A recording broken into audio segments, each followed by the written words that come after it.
Oh, snap. Welcome back to the channel. My name's Patrick. If you like true crime and all kinds of craziness, hit the subscribe button for me on YouTube. Hit the thumbs up button for me on the YouTube page. Shout out. We're live on TikTok as well for now.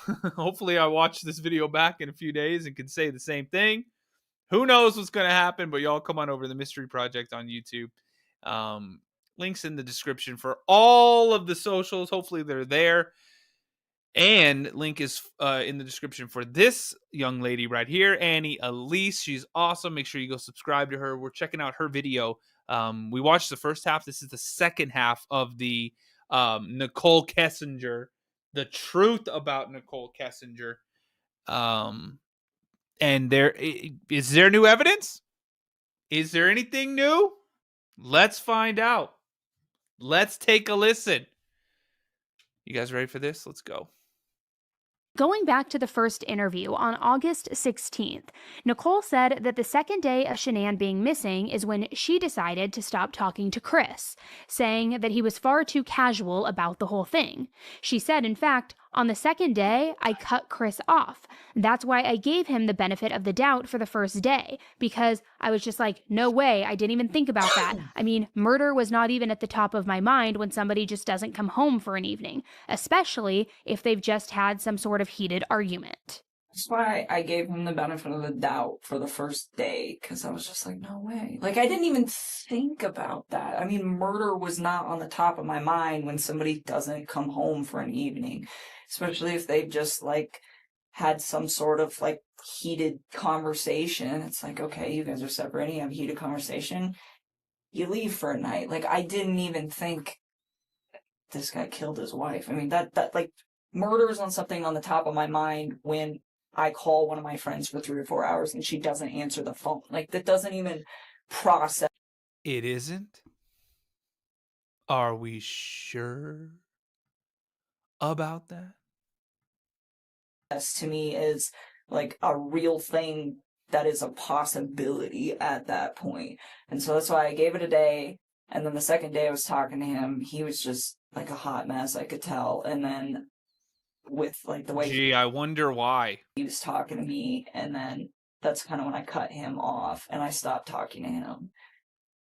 But that's not true again, because she did not cut him off when she says she cut him off, because according to the discovery, her final call with Chris was actually when she was suspected to have been listening in on a call that he had with the detectives. Oh yeah, where he hung up and then it was like a three-way call, but they couldn't figure it out, so he like had her on mute on the other line. Which we're going to get into that in a bit because it is pretty freaking wild. So as the detective is asking Nichol about the seriousness of her and Chris's relationship, Nichol says that she never had any intentions of even moving in with Chris, that it wasn't that serious to her. And she made it very, very clear to Chris all the time, apparently, that she wanted to just take things very slowly. She wanted to have separate lives until the time was right. She didn't look at it as anything more than casual. Sure, Jan. Listen. For you and him, it was just for him and his children. Oh yes, it was. You had no intentions of moving in with him. I have my own spot. I still have a lease there till July, and even then, like, he never asked me to move in with him. Okay. And I never tried to move in with him. I mean, I told him. I mean, I really tried to take married. You sick son of a! I never tried to move in with him. Because his family was there? Everything with this whole situation very slow. The only part that I screwed up on was the fact that he wasn't completely separated from her when him and I decided to spend time with each other. That's the only thing? Man, you crazy as hell saying that. The only thing is that they weren't separated. That is where I screwed up. But other than that, everything else, it was always like, you know, you build your life, I'm going to build my life, we will intertwine them, but I am not ready to, like, do this. And he respected that. And I even said that, and I don't know, that might be in the text, but said that too, where it's like, Chris, like, you need space. Like, you're just getting out of a divorce. Like, personally, I think jumping into a new relationship is a little quick. It's like, I was in a relationship early. Just like how you were looking at wedding dresses, huh, Nicole? Just how you were looking at wedding dresses. Oh, wait. I mean, it's a little too quick, you know? How dare you? It's just a little too quick. This year, and I think this is also a little quick. And I'm like, so why don't we take our time? And I'm like, if you guys end up doing a week on, a week off with your kids, I'm like, the week you have your kids, be with your children. And the week that you don't, I'm like, I don't even want to see you every day. I'm like, I think we should spend like a few days of that together. I'm like, because I like my space, and I think you need your space. I think you need your space to like develop your identity again and like get it back, because I think he's just been like so wrapped up in this whole thing that he's got in his own life and his life that he doesn't remember probably what it's like to like be single or have time where it's like just him. Sure. And so I was just like, like, embrace that. I think it's a beautiful thing, and I really try to like take it smart with all that. And So tell me this, Nicole. If it was so casual, and if you wanted to live separate lives, and if you weren't pushing him into a relationship or to officially leave his wife or anything like that, and you didn't even want to move in with him, why were you looking at wedding dresses for over 2 hours if you just wanted to take things slowly? Why would you Google something like if a man would marry his mistress if you just wanted it to be casual? And that is the Right. next Google search that she did. After she was searching dresses for 2 hours and looking at wedding dresses, she looked up, will a man marry his mistress? So if you didn't plan on taking that next step and you just wanted to live separate lives, Yeah, those just have your searches don't space. really equate with that. They don't Mhm. compute. Then Nope. Nicole said that she didn't even talk to Chris on the phone at all that day, on Tuesday the 14th, and she said she didn't because she was mad at him. But once again, that is not true. I feel like I should be on that show Maury right now. That's a lie. Or you said this. Annie, don't worry, I got you. You lying? Why you always lying? Oh my God! Stop fucking lying. Got y'all. This Annie Elise one just. I mean, not Annie Elise. This Nichol Kessinger girl annoys the hell out of me. YouTube, do me a favor, hit the thumbs up button. Let's get some more people in here. TikTok, hit the follow button if you're new. Who knows? Maybe we won't disappear in 2 days. But come over to YouTube in case we do. The Mystery Project on YouTube. That's my channel. We're live there right now. Link is in the bio. Come on, y'all. Let's do or die. That is a lie, because evidence proved that she actually talked to Chris several times in the early morning hours of the 14th, including when she was suspected to have listened in on that call with Chris and the detectives. So clearly, they weren't in this bad place as she was saying, and she was trying to tell the detective she was mad at him. No. They were talking, and they were talking multiple times a day, most likely trying to compare their stories and match points. That's just what I think. But then all the way up until it's suspected that she was in fact listening in on that call with detectives. Yeah, the that fact that part. I'm probably about to walk away from him. So I think that was like his way of like saying goodbye. So it didn't really seem strange in the context of what was going on between like the him and I part of stuff. And then and I kept asking him too, like, what did you do, Chris? What did you do? And he was like, I didn't do anything. And I'm like, where's your Oh my God. family? And like I asked him that. I don't know if I started doing that on Tuesday or if I started doing that on Monday, but I think Oh no. it was Tuesday, because I don't really think Yeah, where's that giddy, giggly, weird ass voice that you left on the voicemail? I was thinking about you. Where's that? You don't sound like that right now. Your voice dropped about 7 octaves. it was that alarm. And then Lisa Lieber, thank you. Good to see you. so that was supposed to be like our final sign-off text. Then she tells the Oh detective God. that she needed to bring something up to them, something that she forgot to tell them previously. She said that the night after everything unfolded, in one of their very many phone conversations in the early hours of the 14th, which she tried to say they didn't even speak, Chris apparently asked her what to do with the wedding ring that he found of Shanann's. This And is her what she said, response to pawn it. Chris was to pawn the ring. Yeah. Oh, you should just pawn it. Man, you sick mother. pawn it? Man, somebody needed to pawn you. This was literally just a day after Shanann went missing. She tells him Right? to pawn Shanann's wedding ring that was left behind. Just another thing, so that was Tuesday, and that was it for Tuesday, but I forgot some stuff on Monday that I did need to bring up to you guys. So Monday, Super Girl, welcome in. when we I'll were hit on the the follow button if phone you're at new. one point, he Subscribe. mentioned to me she left her wedding ring here. Something along the lines of, does that mean you two are done? And he was like,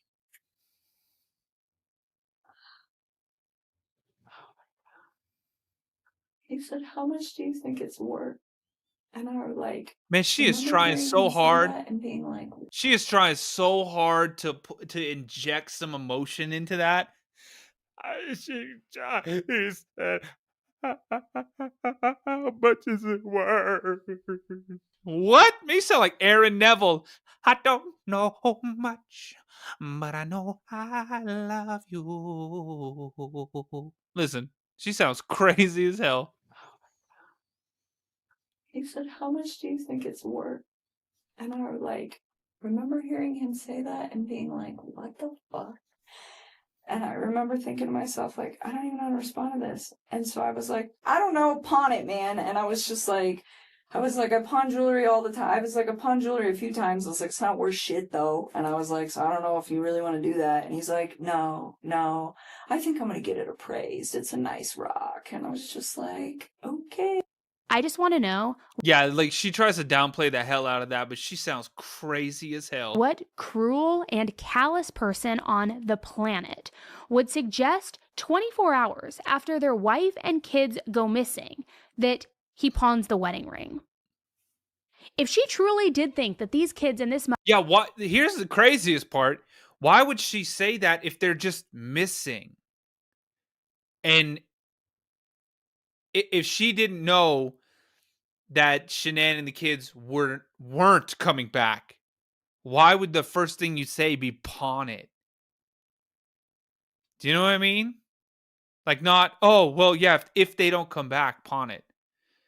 You know, if it's really over, if you don't ever, if she's gone, pawn it. No, just, what do you think it's worth? Oh, just pawn it. What? Man, you sound crazy as hell. mother were just missing. As she said in the beginning of her interview, just I thought missing. they were just missing. The last place my mind even went to was murder. Like, I didn't even think this guy killed his wife. I mean, that like, murder is on something on the top of my mind when I call one of my friends for 3 or 4 hours and she doesn't answer the phone. Like, that doesn't even process to me as, like, a real thing that is You what? You can't believe anything this lady says. Man, you sound crazy as hell. a possibility at that point. If that's truly what she thought, and she thought that she would possibly return, why on earth would you suggest pawning it? Yeah. So which is it, Nicole? You said that murder is something that you never even thought about being a possibility, and you thought that they would come back. But then if they did come back, what do you think would happen if Shanann came home and she was looking for her ring, and it was gone, and it had been pawned? I also want to know, was this before or after the point when she, quote, thought that his lies weren't adding up and she wanted to cut him off? Next, she told the detectives that she contacted the police to tell them about the affair because of how weird she was feeling about Chris's behavior through all of this. She wanted to be the one to come forward, say they were having an affair, almost like she felt like, Chris's behavior is being so weird, so I wanted to come to you. I wanted to tell you about the affair. Kind of like Amber Frey did with the Scott Peterson case. She felt like she wanted to be helpful.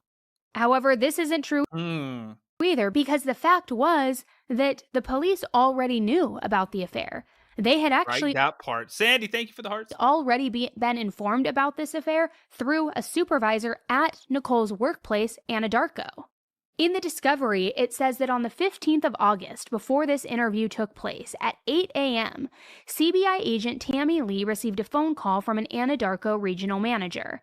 This manager informed her that they have uncovered evidence that Chris began a relationship with a coworker around June 28th. 2 hours after that call was made at 9:50 a.m., Nicole then contacted detectives regarding her relationship with Chris Watts.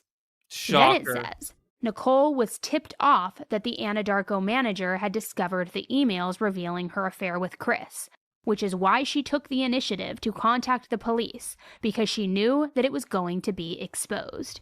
She didn't do this to be forthcoming, like she would later suggest to the police and share the information to help the case. And that same day that her affair was known by police, she searched for the phrase, "Can cops trace text messages?" Also, how long do phone companies keep text messages?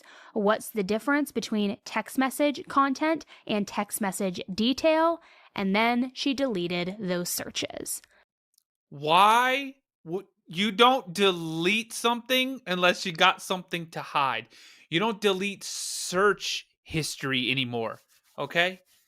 This isn't you have the HP computer in the middle of the living room and everybody has to use it, and then you take the whole computer down because you downloaded LimeWire. That's not how it works anymore. You have your own phone, you have your own computer typically, and you don't just delete searches. And when you do, That's suspicious. That's weird.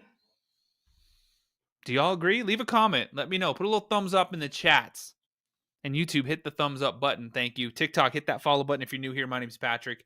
And y'all, we got mere hours until TikTok may be gone forever.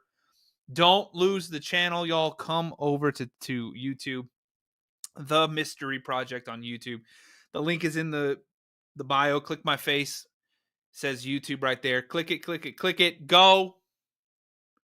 And come subscribe. We're trying to hit 24,000 subscribers on this stream, and we need 19 more to do that. So 19 of y'all, click that link. Let's go. Let's keep it going, though, y'all. Come on. And YouTube, let's get 100 likes. Go, go, go. I'm just going to say it, guys. I'm just going to say it. I know public image is everything sometimes. If you've got nothing to hide, and if you're trying to be forthcoming about information about an affair to help the case and help figure out what happened to Shanann and her babies, why are you hindering the investigation on the other side of the coin by deleting the text message history? And by searching, can cops trace text messages? Can do phone companies keep text messages? If you've got nothing to hide, and if you truly are trying to help, why are you hiding stuff? Why are you hiding And stuff? even Why are more you than trying to that, delete why it? would you delete that search and the text messages that you're so worried about them tracing? That part. Doesn't sit right with me. It's not landed for me. Police then asked Nichol about the phone call that was 111 minutes long the night before. Technically, Sweet baby Jesus. the night of the murders. It took place right before midnight, and then Shanann got home at 2 a.m. So they talked for approximately 111 minutes. You talked to him Thanks for the for follows on YouTube, y'all. a few hours on Sunday. Did I? Yeah, I Are you hope so. asking me or are you I'm talking asking me? you. Oh, I was like, I don't even know. Someday, honestly, so wait a minute. That was Saturday. We're talking about Saturday. We're not talking about Sunday. Okay, so you're still on Saturday. Yes. You guys have a phone conversation when we get home? Nichol said that they were FaceTiming, but that she couldn't remember anything that they talked about, which I find a little bit weird because you're telling me you can't remember what you talked about with somebody in a nearly 2-hour conversation just a few days earlier. Right? Phone call on Saturday from 9 to 11. Or did you guys, or pardon me, on Sunday from 9 to 11? Yeah, we talked a few times. So, Shannon, yep. Monday, I think so. I need to think. I can't even think. Take a No, you couple need to breaths tell and the take truth. a second. I need to think. What do you need to think of? Just say the truth. If it's the truth, you should just be able to say it. You don't need to think about what the truth is. Hold on, give me a second to think about the truth. What? Oh, what happened? Oh, hold on a second. I need a minute to process things, to think about the truth. The truth? I need to think about it before I say it. What? Monday night. I don't even know. I don't think I was concerned about anything at that point. You guys had a meal the night before. You knew his wife was probably coming home late that evening. Oh, you know what? I still don't remember what we talked about. Honestly, we talk about so much random stuff. It's so hard to pinpoint some of these things. I don't remember what we talked about. I do remember How about you pinpoint one thing that you talked about? That was a long phone conversation, though. We probably talked about all sorts of stuff. Do you know what he did Sunday during the day? I don't even know what I did on Here's Sunday thinking- during the day. If it was 2 hours long, you can't remember any details of that? Yeah, It nothing. was just a couple days ago, and it was a big conversation. Go burn in hell for that. In this interview, Nichol said that she had Kimberly, also been thank to you. the Watts house twice. So the detective had asked, Welcome. did you guys spend most of the time at your place or always at your place? And Nichol responded to this saying, I told Mark yesterday, who's another FBI agent, he asked me if I went over there, and I told him one time that I went over to that house. I've been to that house twice, but it was very, very brief. It was not like an extended stay. I did not feel comfortable there, and I just didn't want to be there. Again, one more thing I just want to say. What do you got? I understand maybe even if somebody's separated, not feeling entirely comfortable in the family home. But if you did believe that they were mutually, because that's what you said, mutually divorcing. Her and I have drifted so far apart that it's kind of a mutual agreement that this is not going to work. Why would you feel so uncomfortable there? Why wouldn't you feel comfortable in that home? Is it because there were family photos? Which I guess that could make sense. There could be an argument for that. But could the discomfort have been more because you knew you were the mistress? I mean, obviously you were the mistress. You were Googling that you were the mistress. So where is the mutual divorce argument coming into play? You That part. point blank Googled, will a man marry his mistress? If they're mutually divorcing, you are not the mistress. Just saying. Yeah. And even what she said to the police right then when she was admitting to have been in the house 1 or 2 times, that still wasn't even true. In the interview that she had the day before, which was in a public park, she said that she had never been there. So when we spent time together, I didn't really She's like crazy go as to- hell. We spent time at my house. So during your guys' dating time, did you guys spend most of the time at your place? Always. She even goes in further to this detail and tries to bolster this claim even further by saying that the dinner that they had at the Lazy Dog Cafe was the only time that they had ever been in public together. No, How dare you? What? was it just dinner? Did you go Thanks anyplace for the else? follows, y'all. No, we just went to dinner. That's one of the only times I've actually ever been out. However, the next day, after learning that they needed her cell phone records, boop, like magic, she remembered that she did go there twice. I've been to that house twice, but it was very, very brief. And later on, in a written statement in September, she said that she had only been there twice, once on July 4th and once on the 14th. But once again, as if we are thinking that she's going to stop lying, she's not, because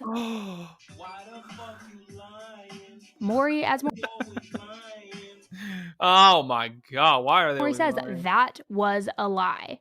Because later when she was talking about her and Chris's trip to Bandamere Raceway and what they did that day, she says, and then I don't remember what we did after Bandamere. I think we just went to his house. I'm almost positive. We did that, and then we went to Man, Bandamere, Chris was and then crazy as hell right I don't there. know what we did after Bandamere. I think we just went to my house. I'm almost like, Well, let me look in the car. Let me try to look in the car and make myself look not suspicious. Well, the dates will get you every time, Nicole, because Yeah. that trip that you guys took to Bandamere was on July 21st. That would be a third day that you were there. If you are saying you were already there on the 4th and the 14th, the 21st is a third day, my friend. So going back to the timeline of the murders, Nichol has absolutely zero, zilch, nil, null, none, no alibi for the time of the murders. Nothing. No. She didn't clock into work until 3 p.m. that day either. And not only did she not clock in until 3 p.m. that afternoon, but her activity while she was at work for a very short window of time was kind of sketchy. And we're going to get into that in a minute too. So let's start with the morning of the murders. A neighbor reported seeing a truck very similar to the one that Nichol owned, and the neighbor said that she saw it outside of the Watts family home. At that same time this neighbor saw the truck, Nichole's phone pinged at a tower in Frederick, Colorado, which is where the Watts family home was, and it pinged at 6:16 a.m. But how on earth did this not get investigated more? How on earth can you see that and go, oh, it's all good. This other guy, he already confessed to it. We don't need to look at any of this stuff. Her phone pings where they live at 6 something in the morning. And that's like one of the only times, other than the other time that she was there. Man. Y'all tell me this is crazy as hell. Absolutely insane. By the way, YouTube, hit the thumbs up button. TikTok, thanks for being here. Make sure you come subscribe to the YouTube channel. We're about to hit 24,000 subscribers. We need 3 more people to come on over to YouTube since TikTok might be disappearing anyways. Click my face. The link's in the bio, y'all. Come on over. We need 3 more people. All right, let's keep going. Nichol lived 25 minutes away. So why is it pinging at 6 in the morning Yeah. of the murders, near Chris's family home, when you live 25 minutes away? And you Gee. might think, okay, Probably because she was there. Why else would it? Who knows?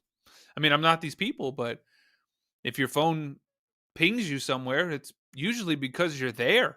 Annie, well, we know that phone pings might not always be accurate because a certain cell tower can coverage a large area of space, sure. But what's interesting is that when they FaceTimed the night before for that 2-hour conversation, remember the night before the murders or like the early morning hours of, her phone did ping near her house, not in Frederick. So Right. if her phone is located in her home, it's pinging near her home. Makes sense. If her phone is not at her home, it wouldn't be pinging near her home, and it would be pinging wherever her phone was closest to, which happened to be a tower right next to Chris Watts' house. So that ping happened at 6:16 a.m., and she didn't make any phone calls that day until 2:26 p.m. that afternoon. However, her entire phone history was in the discovery, and when you analyze it, guys, it is pretty wild because you can see that every single day she makes at least 1 phone call per hour. She's always on her phone. There's never a gap, not in her entire history. I went back, I think, like 90 days even to just pull the data, and she never has a gap like she did on the morning of the murders, from 6 a.m. to 2 p.m. without making a single phone call. So that, along with no alibi, leads me to believe that... Man, that is crazy as hell. No alibi. Your phone pings near there, and then you, for like the first time ever, you barely use your phone that whole day from 6 to 2. Why the fuck? Emotional damage. This lady irritates me to my core. that it's because she knew that she messed up by using her phone that morning, and then she stopped for the remainder of the day until she was closer to where she lived, closer to work. Again, circumstantial, but like very clear as day. Kind of feels almost like Casey Anthony, where it's like there's not enough proof to make it concrete 100%, which, yes, there is. Sorry, just my opinion. But like the writing is on the wall, right? So she gets to her office around 2 p.m. that afternoon, and then her phone shows that the next call that she made was at 2:26 p.m., like I mentioned. Her spiritual advisor or whatever it was. Wasn't that what it was? Is right before she made 2 other calls from her office at 2:28 p.m. and 2:35 p.m., back to back. And I'm going to bring that up shortly because those calls are important. So in addition to that, I decided to look even further into her phone records to just kind of say like, okay, could it be a fluke? Maybe it did just coincidentally ping there. Maybe it was an error. And I not only looked at her history of her phone records, but I also looked at her phone records all the way up until mid-September, over a month later, a month after the murders. And never once did her phone ping again in that same area as it did the morning of the murders at 6:16 a.m. And I wonder why. You what? Which would make sense, because at that point, her relationship with Chris was donezo. He was arrested, he was pleading guilty, so she had no reason to be over near his house. And therefore, over a month later after the murders, there was not a single ping near his home in sight. The last one being the day of the murders. So you tell me, what are the chances? Yeah, and that's the crazy part too. It's the day of, y'all. It's not 2 weeks before and like a month afterwards. It's the day of. at 6 o'clock in the morning. Chances of it never pinging there again if it truly was a tech error or a fluke. It seems more likely to me that it never pinged there again because she in fact never went to the Watts house again. Now, all we know about is the phone ping that morning, and she did clock out of work at 3 p.m., right after making those 2 phone calls from the office, one at 2:28 p.m. and the other at 2:35 p.m. Those phone calls were to her spiritual advisor, a 73-year-old man named Robert of the Ordo Templi Ordinance. Now, one of the major features and core teachings of this organization from this spiritual leader and the spiritual leader that she called back to back that day, right after getting into the office, is the practice of sex magic. Now, similar to many secret societies,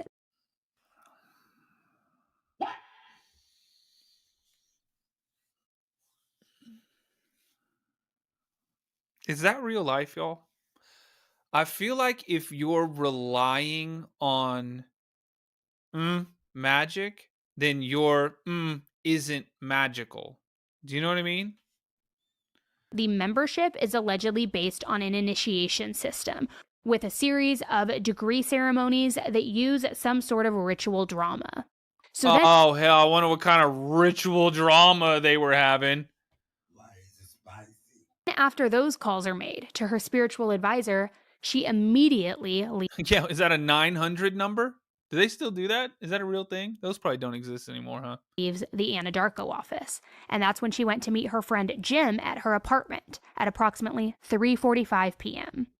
Then at 5:01 p.m., Nichol calls Chris twice, but both calls go unanswered, and she deletes those calls from her phone log. At 5:30 p.m., Chris calls her. This call also goes unanswered, but she again Sydney, right? deletes it from her phone log. Tell me this, if you're deleting phone calls on the day of a murder and you had no idea what was going on and you had no idea they were even missing and your phone also coincidentally pinged there that morning and then you get to work late and then you call your spiritual advisor and now you're deleting phone logs the day of the murder when you are saying that you had no idea anything was even afoot until days later, why are you deleting your phone records? Yeah. Why are you pinging at his house that morning? It doesn't make any sense. At all. None. Zip, zero, zilch.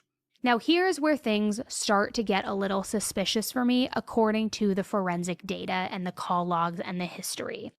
The call history between the two of them seems as if they are trying to speak more and more in a sense of plotting and aligning stories now that the news has officially broken. Oh, hell. More so than just two lovers who are innocent talking on the phone about what's going on. And here's why. At 11:09 p.m. on the night of the murders, after Shanann was reported as missing, there was a 51-minute phone call between the two of them. But then it was deleted from her phone 8 minutes later. Again, why are you deleting your phone records immediately after if you have nothing to hide? Then at 12:09 a.m., Chris calls Nichol back for another 31 minutes. Then at 1:12 a.m., Nichol calls Chris back again, and they talk for 3 minutes. Then at 1:51 a.m., Chris calls Nichol again, and they talk for another 8 minutes. So why are they going back and forth and calling each other so much, talking to each other so much? It feels like something's off. Gee, Almost as if they're saying like, yeah, they're talking about something. And then they're like, okay, yeah, let me do this real quick. Let me look at this. I'll call you right back. Hang up, call you. Let me go back and forth. Hey, here's what I'm thinking it did. Hey, I'm calling you because like, it just doesn't make sense. Why call back and forth 4 or 5 times rather than have just one constant conversation? Something just feels off. Now here comes the absolute critical phone exchange that leads me to believe that Nichol was involved somehow or knew more than she was letting on. So all of these calls are flying back and forth. Nothing's making any sense. And now comes the critical phone exchange that really does lead me to believe that Nichol is more involved than she is making it out to be. After that exchange of phone calls, at 1:58 a.m., Chris and the detective start playing phone tag. And the detective says that every time he tried to call and connect to Chris's phone, his personal phone would have dead air on his line. So then Chris would call him back, and once again, there would be dead air. So he would call Chris back. Then there would be dead air, like something wasn't connecting, like the phone call wasn't connecting. And this Oh, was that because he was trying a three-way call? goes on for nearly 10 minutes. Then Chris takes a break in calling the detective back for just 1 single minute, and he calls Nichol in that break. Now, why take a break to call Nichol when you and the detective are so clearly trying to connect and get in touch with each other? So he calls Nichol really quickly from that same phone, from his personal phone, and they talk for less than 1 minute. Then 1 minute later at 2:07 a.m., Chris calls the detective back. But this time, he calls from his work phone, not his personal phone. So now, at that exact same time that he is having this conversation with the detective, at that same moment at 2:07 a.m., Nichol calls Chris's personal phone. And remember, he was talking to the detective on his work phone. Now, that phone call lasts for 11 minutes, and it was the final call between Chris and Nichol. So it's suspected that the dead air during the phone tag with the detective was Chris trying to add Nichol to the line as a listener, a three-way calling situation, and it just wasn't connecting, which is why they had to play phone tag and go back and forth. And then when it finally didn't connect, Busted. he's like, I'm just going to call him from my work phone. I'll Harry, put it on thank you. speaker. You call me on my personal phone, and Sharon, you thank can listen into the conversation. So he hangs up with her, then he calls the detective from his work phone. She calls the personal phone to listen in. Now, guys, I know that this sounds wild, but the phone call Yeah, but why else would you do that? Why else? Like, what is the what's an explanation for something that specific? You know, and why would she want to listen in if she thinks that the family's missing and that he's not a suspect? Why does she want to listen in to see what the police know? That doesn't make any sense. By the way, TikTok, hit the follow button if you're new here. My name's Patrick. If you like true crime, we're live every single night. YouTube, do the same thing. Hit the subscribe button. Make sure you hit the like button for me too. Let's get 100 likes. We're almost there. And TikTok, I hope you don't disappear on me. Who knows what's going to happen on Sunday, but y'all do me a favor. Click my face. Go to the profile. There's the link to the YouTube channel. It's called The Mystery Project on YouTube. The Mystery Project. The link is up there. Come and subscribe for me, would you? We just hit 24,000 subscribers. We're on the road to 25,000, y'all. Come on. Everybody come on over. All right, let's keep going. log is all outlined in the discovery. I am not making any of this up. It is there in black and white. Do we know that she listened in for a fact? No.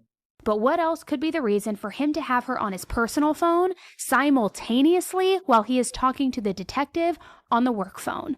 How does that There's literally no reason. equate at all? And for the exact same amount of time, the same duration for both phone calls. In addition to the deleted calls on Nichol's phone, there were hours worth of searches for Shanann Watts after the murders happened, and Nichol deleted all of those searches. So did she want it to look like she wrote off Chris completely and didn't care about anything pertaining to him?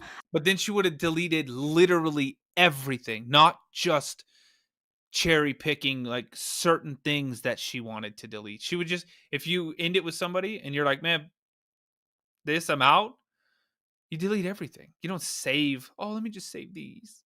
You save it all or you get rid of it all. I mean, why delete them if you are just curious about updates and you have nothing Jennifer, right? You say guilt. to hide, especially if you're trying to act like you're being so forthcoming to the police.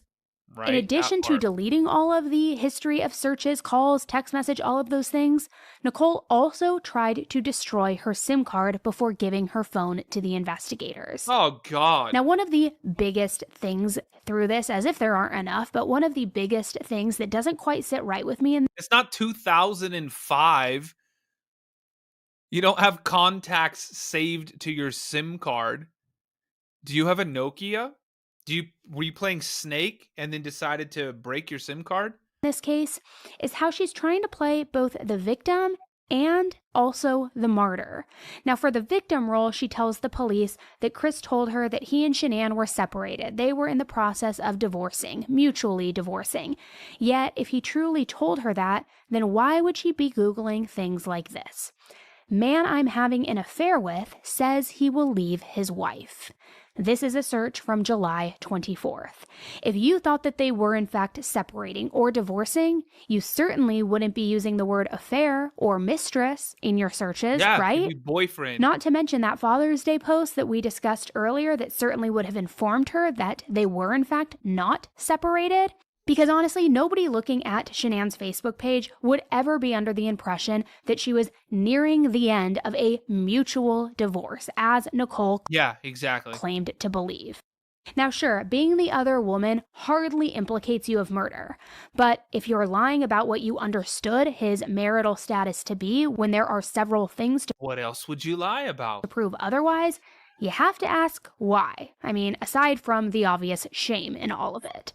Now, in June of 2018, That part. of course, well before the murders and right around the time that Chris started this relationship with Nichol, Shanann and her daughters, Cece and Bella, flew from their home in Colorado to North Carolina so that they could spend 6 weeks with family. Shanann and Chris were originally from North Carolina, so both of their families were still there. They spent quite a few weeks there while Chris was just gallivanting with Nichol. And then at the end of July in 2018, Chris flew to North Carolina to meet up with his family. Now, this is where the martyr role begins for Nichol. And she tells police that she ultimately encouraged Chris to work things out with his family before he took that trip to North Carolina. And she said that he told her he was going to North Carolina to try to work on the marriage and give it another shot. So she says, I encouraged that. I said, yes, please, I'll give you space.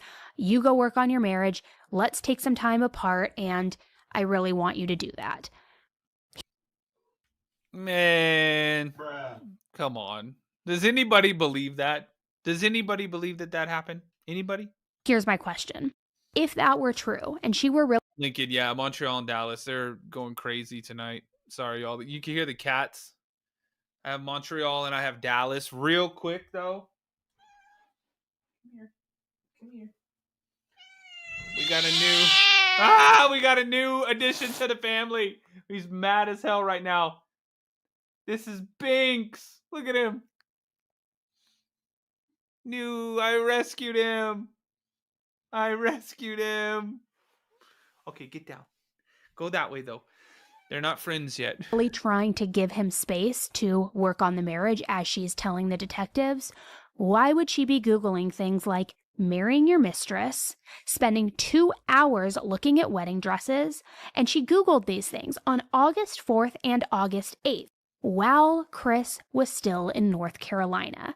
All while she, according to her, was trying to give him space to fix his marriage. So combining all of this with the Facebook searches dating back to 2017 of Chris, of Shanann, and Nichol then starting to work at Anadarko around April 2018, all of these things, it just seems pretty clear to me, at least, in my opinion, that she did know that Chris was in fact married with the family, not separating, not divorcing. I think she's just a total crock, and she's really just trying to save a total crock herself here. Now, speaking of North Carolina, there is another, what I believe, sinister plot that happened, but I need to backtrack a little bit to explain as we get into that. Oh, God. Chris eventually ended up telling law enforcement that he tried to first subdue Shanann through OxyContin. And he told the police that that's what he used to try to subdue her, but they weren't ever to establish how he obtained the OxyContin. Right. He said, I'll never tell. Because he was never prescribed it. And he told them that wherever the OxyContin came from was a secret that he was taking to the grave. That he will Cotton candy, by the way, TikTok overlords. Well, I guess TikTok doesn't matter because we're gone in a couple days anyway. So TikTok can get crazy as hell and do all the stupid things they want. Never. But YouTube, cotton candy. Share. I hope it doesn't, y'all. Do you think it really is going to disappear? I hope not. Come follow me on YouTube, though, because I go live every night. The Mystery Project, links in the description. Where he got that from. Now, here's what's interesting. Call logs show, again, all in the discovery, call logs show that Nichol was once on the phone with Chris, then on the phone with a clinic, then on the phone with Chris again. And when the transcripts were pulled from that clinic that she called, it showed that she was inquiring about how much OxyContin would be safe to take and how much would cause a miscarriage. Oh, hell. You're going to burn in hell for that one. This doesn't mean that she had anything to do with the murders, but she knew that Shanann was pregnant before the newspaper and before the interviews, whereas before, she said she had absolutely no idea until it was all over the news. And Haley, that's what I saw too.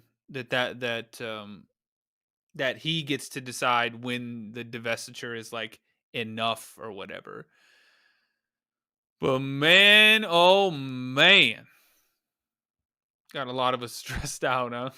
Let's keep going. here's where I get back into North Carolina, because it was also suspected that while in North Carolina, after Chris joined the family there, that he might have secretly tried to give Shanann that drug to induce a miscarriage, because Shanann became very, very ill one day and was complaining of severe cramps. Oh, hell. So one theory out there is that Nichol and Chris had hoped to induce a miscarriage so that he could then divorce her easily. And when that didn't work, then the plan was escalated. And in fact, after returning to Colorado from North Carolina on August 7th, Shanann started telling her friends that Chris has changed his mind about wanting to have a baby. And she even ended up canceling her gender reveal party. Oh, hell. And then when Chris came back from North Carolina, he and Nichol just picked up right where they left off.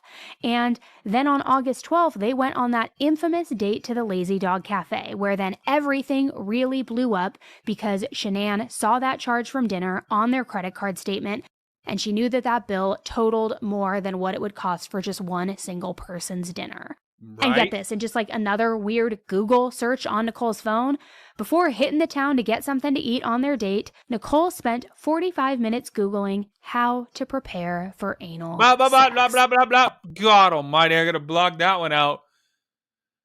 Whoo! Holy hell, I didn't think she was actually gonna say it. Annie, at least she came in. Also, the anal sex guide. Ah, God, oh my lord. Canal. Angles. And this was in addition to looking at videos of threesomes on certain sites, and also searching double. Okay, yeah, no. Now, Nope. Double penmanship is what she said, y'all. 2 pens, 1 paper. FBI, open up! 2 pens, 1 paper, y'all. Girl, do you all the live long day? But I just think it's something interesting to note. She's Googling all this before their hot date to Lazy Dog. So going through the hours and hours of interviews, the 2,000 sound like they had a lot more than the salmon. pages of discovery, Nichol makes so many contradictions, and there are just That was wrong. so many red flags. So here are just a few of them that stood out to me. 1, Nichol couldn't remember anything in the interviews. She's constantly saying she can't remember. So if there's Like, I'm trying to help you guys with the stuff, like, the stuff that's more current, I can give you guys a lot more, like, detail and exact times. But when you're asking me about something that happened 6 weeks ago and exactly what was said, it's like, I mean, I'm sure I can give you a general idea, but to be honest with you, like, to pinpoint exact words. I can give you a general idea. You sound like a damn troll. It's not going to happen. I'm not. I don't even know. I don't think I was like concerned about anything at that point. You guys had had a meal the night before. You knew his wife was probably coming home late that evening. Oh, you know what? I still don't remember what we talked about. I like honestly, like we talked about so much random stuff. Like it's so hard to pinpoint some of these things. What did I do on Sunday? I am like drawing a blank. I'm really tired. I don't know. Can I get back to you on that? Did you guys? You realize this is a you-know-what investigation? And you're just like, you know what? I'm like really tired right now. Like, I'm like really tired. What the is wrong with you? Have any conversations on Saturday night during your meal? What he might be doing on Sunday? I'm sure we did. I don't know why I'm drawing a blank because I haven't slept. Yet in her written statement, it is extremely detailed about events that she said that she couldn't remember a month earlier. Right. And she's just telling story after story after story. Gee, I wonder why. Braveheart, yeah, I am on Red Note, y'all. Yeah, I did sign up for Red Note. You can check that out too. It's Mystery Project. Just search Mystery Project or wherever you do on Red Note. Mystery Project. Or if you go to just look it up, Mystery Project. We'll find it. Don't worry. I'll post it in the YouTube chat. Actually, that I can do.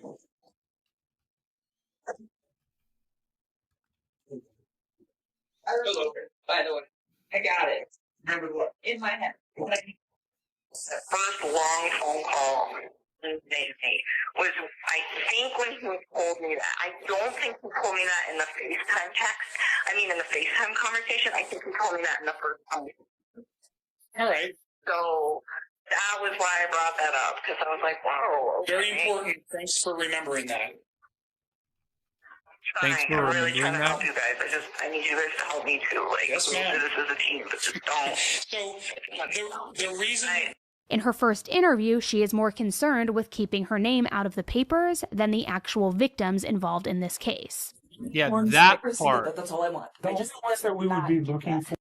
Another detail, she says that she told Chris to confront Shanann, And I told him, I said, when you're in those situations, why don't you? I'm like, do you like voice your concern about this? and 1 second later, she says that she didn't really interfere with their relationship. I don't try to like interfere with how those two interact, but Another weird detail, she texted Chris to prove that he was at Survey 319 with a picture. This was because apparently she felt weird about the sheets, but still never thought about murder. What? And I remember thinking to myself, like, why? Like, you keep such a clean house. Like, why would your kids stink? And, like, it just didn't really click. did you confront him? Why did you confront him? Why the sheet smelled, or did you inquire why? No. I didn't even ask. Do you know his? I mean, She also said that the wedding ring comment is something that made her look at Chris and kind of make her initially start freaking out, yet she's the one who made the comment about pawning it. and so I was like, Yeah, I that don't know, part. pawn it, man. And I was just like, And then in her written statement on September 4th, she said that Chris had never said anything negative about Shanann. Yet in her interviews, she goes at great lengths describing Shanann as being materialistic, all about money, and being bossy. about that, but I think he was really frustrated with the situation. He told me, he's like, I feel like my paycheck goes in my bank account and I just watch it go like this. He's like, but it doesn't have to. He's like, she makes it like that. And I was So just was like, he resentful for that? Bro, that's your wife. The hell is wrong with you?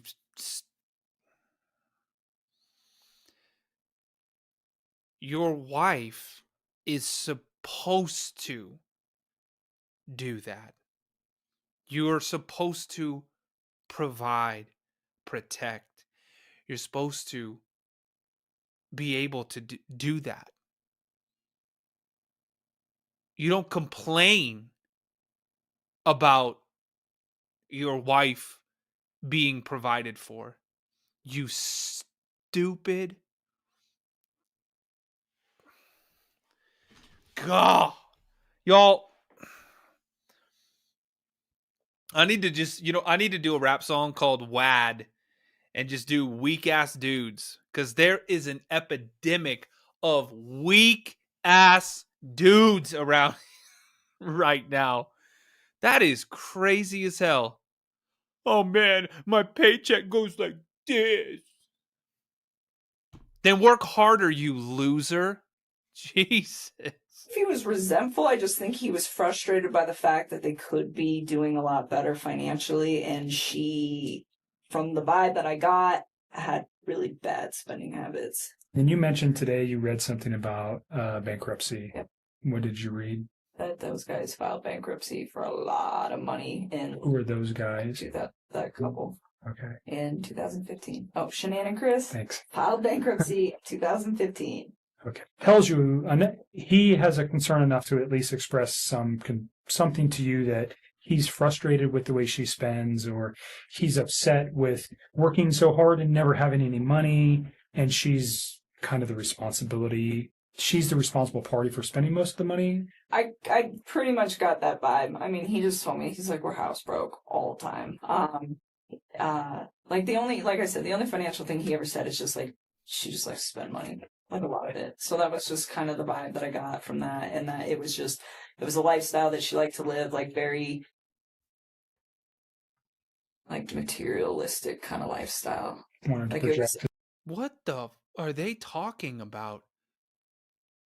We've seen the pictures of their house and their family and them. She didn't look very materialistic. I mean, yeah, maybe she wanted like a nicer car, a nice house, you know, but they didn't look flashy and like gaudy and like crazy looking. It looked middle class, maybe upper middle class. A certain image. Yes, all the time. And he said that was why they got that house too. It's like she wants everybody to think that we live a certain way and that we can like sustain all this stuff. And he's like, and he got the house because he didn't want people to think that. He just was just like, oh, you know what? Let's just get the house. Can't. And he told me, he's like, when I try to talk to her, he's like, she's really bossy and she usually shuts me out. And he's like, when she does that, cry about it, you loser. Oh my God. My wife is bossy. Oh my God. Do you have to work on your widow marriage, Chris? You mean it's not all peaches and rainbows and sunshine? You have to work out problems, you dumb piece of God, this dude is an idiot. No wonder. You know what's the craziest part? Shanann was the one trying to fix it. She was such an angel. She's the one putting in the effort. You know, those text messages where she was like, you know, all the stuff where she's talking about working things out and figuring it out. And, you know, when she was texting her friend, oh, he finally like touched me and was hugging me and stuff like that. She's the one working at it. Chris is over here being a loser. I'm surprised she hadn't already been like, man, you are dumb as hell. I'm the hell out of here.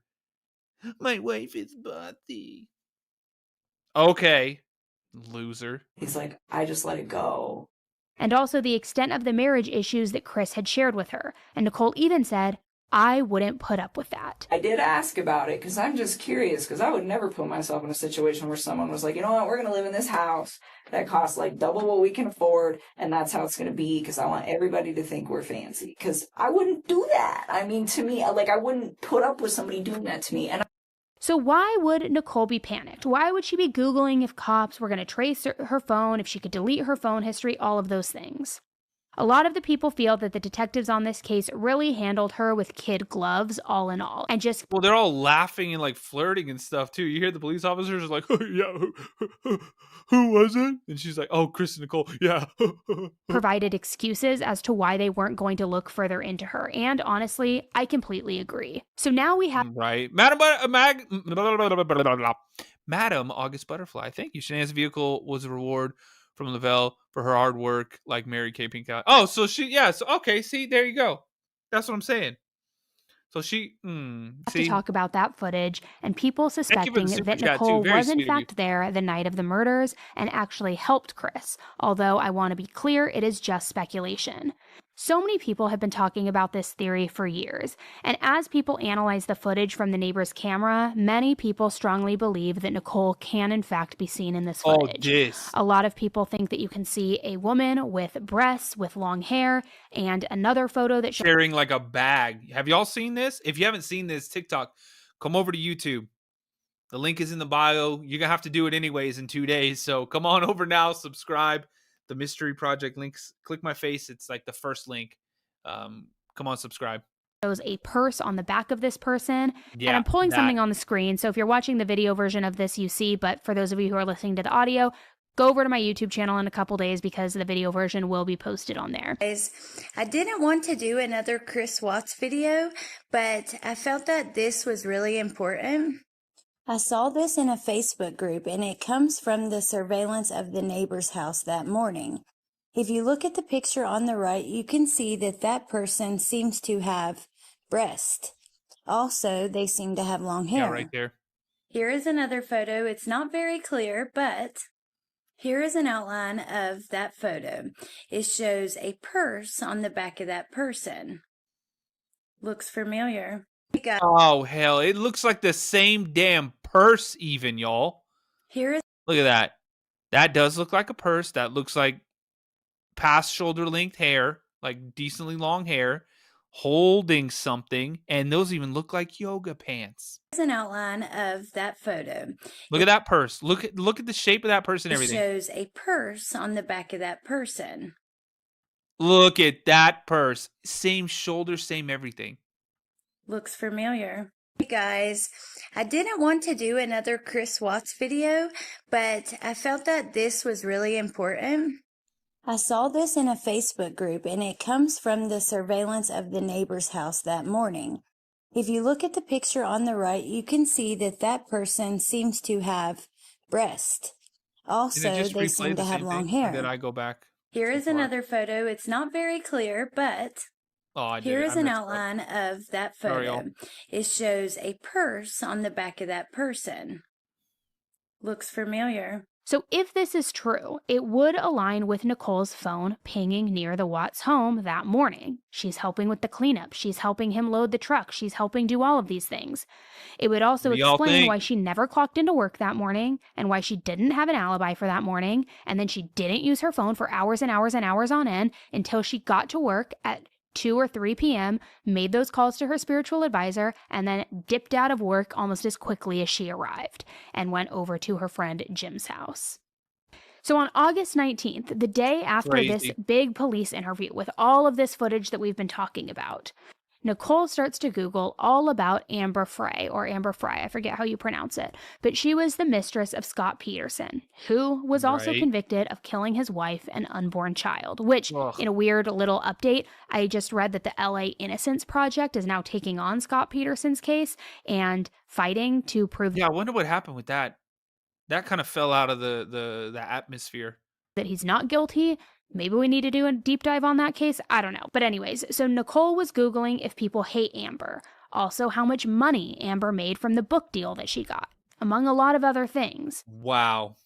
Now, recently, the YouTube channel Plunder received a copyright strike from DA Michael Rourke's wife's podcast. This was for playing a clip of him in the podcast saying that people need to just get over this case and that Nichol was not there. Now, on Wow. So did Behind Criminal Minds, y'all. We've watched a lot of Behind Criminal Minds breakdown of this too, and the same thing happened to his channel. Paraphrasing here, and I'll explain why in a second. But it was interesting because he was trying to say in a way of, I know so much about this case, everybody else is stupid, yet he described both Bella and Cece as having long blonde hair. Now, personally, I really like Plunder's channel. I think everything that she does is great, and I've never seen her use something not in accordance of fair use, and I feel like this copyright strike was definitely not fair. She always puts links, she puts credits, and she's very careful, so I guess we can only speculate as to why his wife struck the video. It's completely gone now, and so is the original podcast video, so while I wish I could tell you more about what was said while speaking about Nichol on this case and all of the details, it seems like that episode has been just absolutely completely scrubbed from the internet. Nichol has never been charged or formally named even as a person of interest, although so many people in the public arena firmly believe that she was involved in this to some degree, especially based on everything that we have learned so far in this case. And I want to know, what is your opinion? I mean, there are so many conspiracy theories out there, but I'm really curious to know what your thoughts are, because I still firmly believe that at the very least, she knew that something was going to happen, or that this was the plan, because if she didn't, why else would she listen in on that phone call between him and the detective? That part. Unless she was trying to assess what the detective knew and what he was saying. Were they both being implicated? Why did Chris shut down, not give any other information, not share where he got the OxyContin from because he didn't want to implicate anybody else? It doesn't make sense. Also, why would her phone ping there that morning? Why would she delete her history? Why would she lie about things? Why would she say she didn't even know Shanann's name when she really did and was Googling her a year prior? It just doesn't make sense. Yet all of those inconsistencies, even the ones that are outlined as evidence in the discovery, are strictly circumstantial. And there is enough for reasonable doubt there, which is my belief as to why she has not been formally charged, although others speculate it's because her dad apparently runs very deep and has a lot of influence, and that could be why. Again, another possible conspiracy theory, possibly true, who the heck really even knows. There's obviously so much speculation, any corner you look to on the internet on this case, all about Nichol, about her involvement. And there is one more thing I wanted to bring up, but I do want to be clear. I have no way in verifying this comment, not at all, not whatsoever. And this is from Reddit, so please take it with a major grain of salt. But there's a screenshot of a person leaving a comment on a video about this case. And to me, the comment seemed very detailed to where it gave it a little tiny bit of credibility or the opportunity to ask the question if it's credible, but I know people lie on the internet for way less. But let me read this comment to you.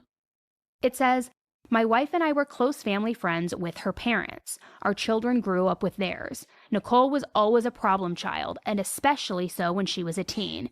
Whoa. I just want to say that she stabbed me in the back with a kitchen knife and was arrested and charged with a felony. However, the judge deferred her felony conviction if she could stay out of trouble. This incident divided both families, and we have not spoken since that last court appearance. This happened in 2004 or 2005. I can't remember exactly what year. It was Well, that's crazy as hell. in Aurora, Colorado. Anyway, she is entirely capable of being involved in the murders. She's a narcissist and violent."